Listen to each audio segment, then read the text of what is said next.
ରାମୁ ଆଉ ସାମୁ ଦୁଇ ବନ୍ଧୁ ଗୋଟେ ଗାଁରେ ବାସ କରୁଥିଲେ। ଆଉ ତାଙ୍କର କାମ ହେଲା ସେ ରାତି ବେଳା ଜୁଆର ଛାଡ଼ିବା ଟାଇମ୍ରେ ସେ ଯାଇ ଜାଲ ନେଇକି ଯାଆନ୍ତି ଆଉ ନଦୀ କେନାଲରୁ ମାଛ ଧରି ସେମାନେ ନେଇକି ଆସନ୍ତି ଆଉ ସକାଳେ ବିକି ତାଙ୍କର ଗୁଜୁରାଣ ବା ତାଙ୍କ ଫ୍ୟାମିଲି ଚଳାନ୍ତି।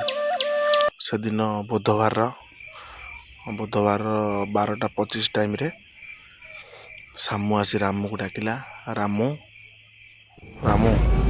ଆସ ଯିବା ମାଛ ଧରିବା ନଦୀରେ ଯାଇକି।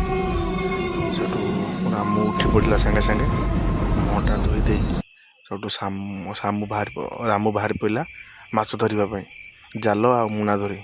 ସେଠୁ ଗଲେ ଦୁଇ ସାଙ୍ଗ ଯାଇ ନଦୀରେ ମାଛ ଧରିଲେ। ସିଏ ବାଁ ପଟ ସାଇଡ଼୍ରେ ଧରୁଛି, ଇଏ ଡାଁ ପଟ ସାଇଡ଼୍ରେ ଧରୁଛି। ଦୁଇ ଜଣ ଧରିଲା ଟାଇମ୍ରେ ସେଇ ଟାଇମ୍ରେ ଗୋଟେ କେନାଲରେ ସେଠି ଲାଗିଛି ଗୋଟେ କେନାଲ, ନଦୀକୁ ଲାଗିଛି କେନାଲ, ସେଇ ପାଖାପାଖି ସେ ମାଛ ଧରନ୍ତି।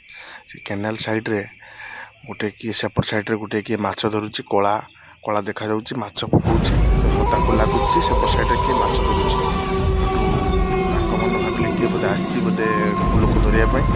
ସେ ତାଙ୍କୁ ଚିହ୍ନିବା ପାଇଁ ତାଙ୍କ ନାଁ ଧରି ଡାକିଲେ, ଭାଇ ତମେ କିଏ?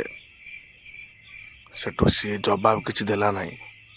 ଯେମିତି ଜବାବ ନଦେଲା ସେଠୁ ଇଏ ଗୋଟେ ଟର୍ଚ୍ଚ ନେଇକି ଆସିଥିଲେ, ଟର୍ଚ୍ଚ ମାରିଦେଲେ, ଚୁଟି ପର ଉଡ଼ୁଛି, ବିକାଟିଆ ମୁହଁ, ଦାନ୍ତ ଲମ୍ବା। ସେ ତାଙ୍କର ଦୌଡ଼ିକି ଆସିଲା।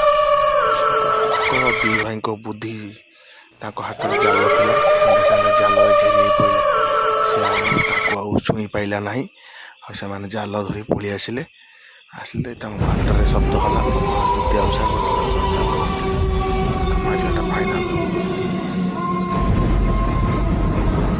ସେ ଆସି ଘରେ ଆସି ପହଞ୍ଚିଲେ।